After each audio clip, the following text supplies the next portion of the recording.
Madhya Pradesh high court نے ہفتے کو مرکزی حکومت، ریاست اور آل انڈیا مسلم پرسنل لا بورڈ سے ایک عرضی پر جواب طلب کیا، جس میں تمام فرقوں کے لیے پرسنل لا سے قطع نظر بچپن کی شادی کی ممانعت کے قانون کو یکساں طور پر لاگو کرنے کا مطالبہ کیا گیا ہے۔ مقامی سماجی کارکن ڈاکٹر امن شرما کی PIL کے مطابق بچوں کی شادی پر پابندی کے قانون PCMA 2006 کے درمیان تنازع ہے، جس کے تحت خواتین کے لیے شادی کی عمر کم از کم 18 سال اور مردوں کے لیے 21 سال اور مسلم پرسنل لا شریعت اپلیکیشن ایکٹ 1937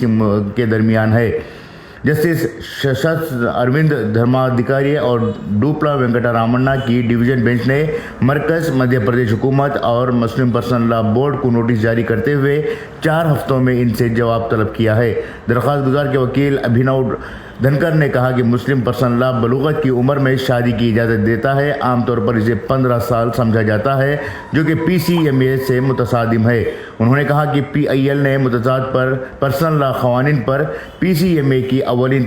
حیثیت کی توثیق کرنے والی ایک عدالتی اعلامیہ اور تمام کمیونٹیز میں شادی کی قانونی عمر میں یکسانیت کو یقینی بنانے کے لیے قانون سازی میں ترمیم کی ہدایت مانگی ہے۔ وکیل نے یہاں نامہ نگاروں کو بتایا کہ کم عمر کی شادی نہ صرف نابالغ لڑکیوں کی صحت اور تعلیم کو خطرے میں ڈالتی ہے، بلکہ سماجی و اقتصادی نقصانات اور صنفی عدم مساوات کو بھی برقرار رکھتی ہے۔ PCMA کے تحت شادی کے قابل عمر کے اصول کی خلاف ورزی پر 2 سال کی سخت سزا یا 1 لاکھ روپے کا جرمانہ یا دونوں ہو سکتے ہیں۔ بیورو رپورٹ، انقلاب نیوز، اندور۔